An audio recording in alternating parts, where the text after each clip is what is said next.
Countess Elizabeth Báthory was born on a family estate in near Báthory, Hungary in 1561 and spent her childhood in Eskid Castle. Elizabeth was the cousin of the Hungarian noble Stefan Báthory, king of the Polish-Litiuanian Commonwealth and Prince of Transylvania. As a young woman, she learned Latin, German, and Greek. Born into a privileged family of nobility, Elizabeth was showered and endowed with wealth, education, and a stellar social position. Elizabeth was engaged at age 10 to Fenrik Nedesine. As Elizabeth's social standings was higher than that of her husband, she refused to change her last name, remaining a Báthory. The couple married when she was 14 on the 8th of May, 1575. Approximately 4,500 guests were invited to the wedding. Elizabeth moved to Nedesine Castle in Sever and spent much time there on her own, while her husband studied in Vienna. The castle itself was surrounded by a village and agricultural lands bordered by outcrop of the Little Carpathians. In 1578, Nedesine became the chief commander of the Hungarian troops, leading them into war against the Ottomans. With her husband away at war, Elizabeth Báthory managed business affairs and the estates. During the Long War,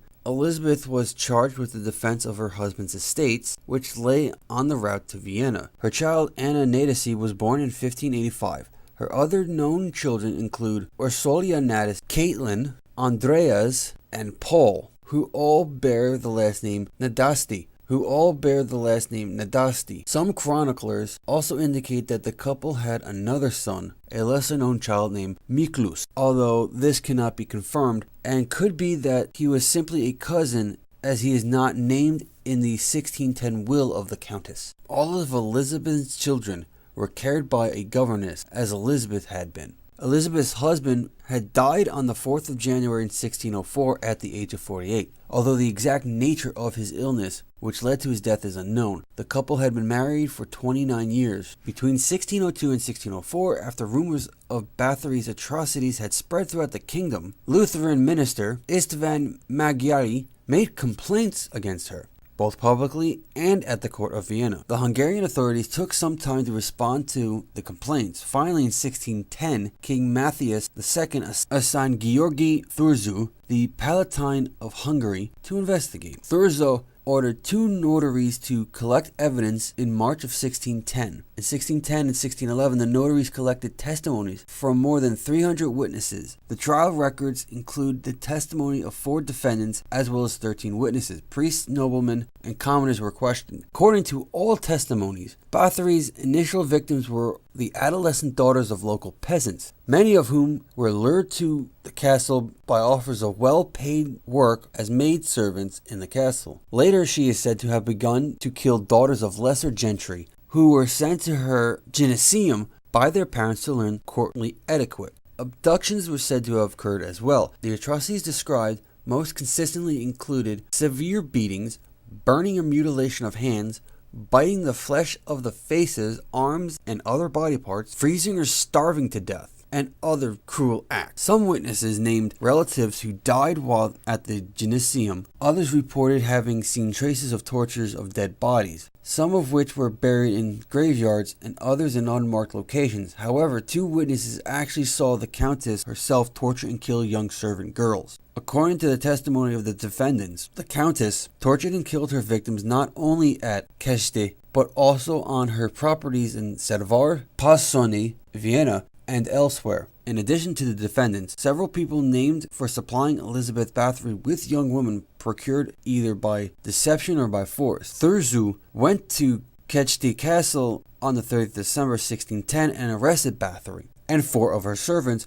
who were accused of being her accomplices. Thurzu's men reportedly found 1 girl dead and 1 dying, and reported that another woman was found wounded while others were locked up. The Countess was put under house arrest. Initially, Thurzu made the declaration to Báthory's guests and village people that he had caught her red-handed. However, she was arrested and detained prior to the discovery or presentation of the victims. Thurzu debated further proceedings with Elizabeth's son, Paul, and 2 of her son-in-laws. A trial and execution would have caused a public scandal and disgrace a noble and influential family, which was currently ruling Transylvania at the time, and Elizabeth's considerable property would have been seized by the crown. Thurzo, along with her son Paul and her son-in-laws, originally planned for Elizabeth to be spirited away to a nunnery, but as accounts of her murder of the daughters of lesser nobility spread, it was agreed that Elizabeth Báthory should be kept under strict house arrest and further punishment should be avoided. However, King Matthias urged Thurzo to bring Elizabeth to trial and suggested she be put to death, but Thurzo successfully convinced the king that such an act would negatively affect the nobility. The trial of Báthory's accomplices began on the 2nd of January 1611, presided